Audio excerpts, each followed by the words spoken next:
Ano ang mangyayari sa mundo kapag wala na ang mga tao? Alam mo bang marami ang magbabago kapag wala na ang mga tao sa mundo? Isipin mo kapatid, wala na ang presensya ng mga tao sa mundo. Alam naman natin na napakalayo nito sa posibilidad. Pero kung iisipin natin ang mga pwedeng mangyari kapag wala na tayo sa mundo, ipapakita natin sa video na ito ang mga pwedeng mangyari kapag ang lahat ng tao ay naglaho na. Sa mundo ay halos lahat ng bagay ay kinokontrol na ng mga tao, papakotse, eroplano at barko at marami pang iba. Kaya kung sakaling mawawala ang mga tao, napakadaming bagay na gawa ng tao ang masasayang. Makalipas lamang ang ilang oras ng paglaho ng mga tao sa mundo, magsisimulang manghina ang mga supply ng kuryente. Dahil alam naman natin na kung wala ang mga tao, ay walang magpapagana nito. Dahil ang karamihan ng istasyon ng kuryente ay pinapagana sa pamamagitan ng fossil fuel. At kung sakaling wala na ang mga tao, ay wala nang maglalagay ng fossil fuel dito. At wala na din magpapatakbo nito. Isa yan sa mga maaaring mangyari kapag wala na ang mga tao sa planeta. 48 oras matapos maubos ng kuryente, magsisimula ng gumana ang mga nuclear power plant. Sa mga oras na nalalabing iyon, ang mga windmills na lang ang siyang panggagalingan ng supply ng kuryente hanggang sa maubusan ito ng krudong nagpapagana sa kanya. At kahit mismo ang mga solar panel ay walang magagawa dahil kakarampot lamang na enerhiya ang makukuha dito. At kung walang taong hahawak ng solar panel ay hindi rin ito kapaki-pakinabang. Ang lahat ng rehiyon sa mundo ay mawawala ng kuryente, maliban na lang sa mga bansang gumagamit ng hydroelectric power. At sa ibang bahagi naman ng planeta, titigil ang lahat ng mga generator na nagpapatakbo sa mga dam na pinagkukuhanan ng supply ng kuryente. Sa dam kasi kinukuha ang hydroelectric power. Matapos ang 2 hanggang 3 araw, maraming lungsod ang babahain dahil sa wala ng taong nagkukontrol sa mga tubig sa dam.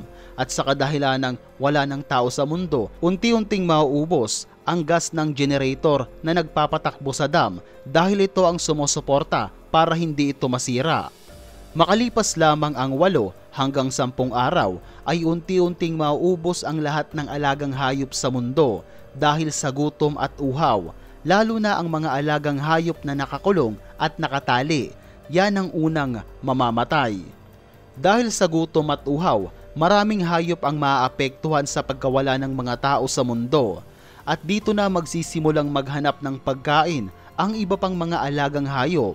Darating ang posibilidad na kapwa hayop na rin nila ang kakainin nila dahil sa kagutuman. Ang maliliit na hayop at mahihina ang siyang unang mawawala dahil ito ang puntirya ng mga gutom na hayop. Makalipas lamang ang 4 na linggo, ang maliliit na hayop ay mauubos na at ang malalaki naman ay patuloy sa paghahanap ng makakain. At kapag no choice na, sila mismo ang magkakainan, magpapatayan para sa pagkain. Pagkalipas ng 1 buwan ng paglaho ng mga tao sa planeta, ang lahat ng tubig na nagpapalamig sa nuclear power plant ay mag-i-evaporate.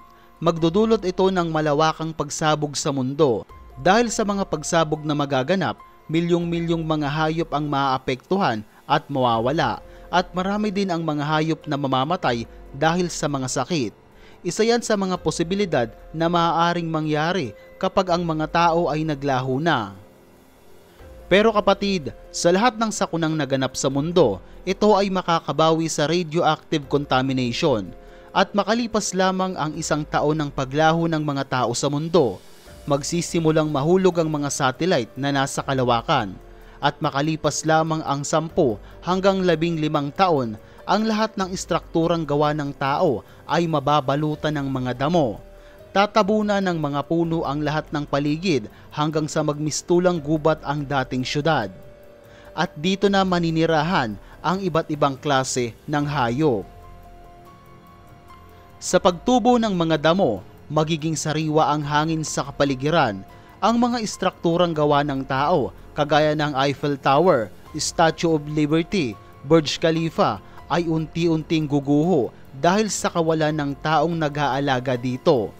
Ang mga building at mga tulay ay unti-unting maglalaho Dahil sa katagalan ng panahon, babalutin ito ng kalawang at ilulubog ito sa lupa.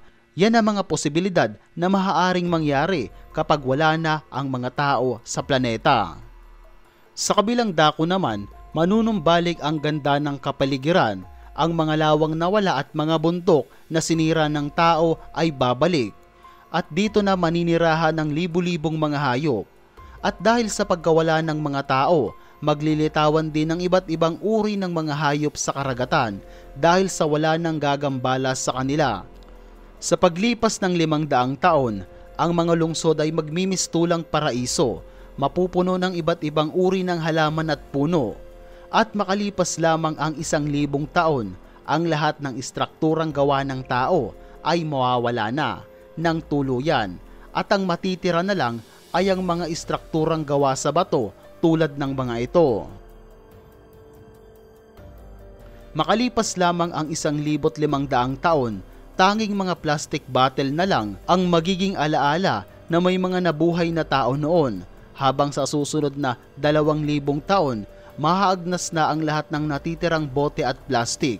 Wala nang magiging ebidensya na may nabuhay na tao noon. Kaya ng ating planeta na ibalik ang dating anyo nito. Kaya niyang linisin ang mga kalat na iniwan ng tao. Isa itong patunay na kayang mabuhay ng planeta kahit walang tao, pero hindi kayang mabuhay ng tao nang walang planeta. Kaya kung maaari ay alagaan natin ang mundo, dahil sa isang iglap ay pwedeng magbago ang lahat ng meron tayo.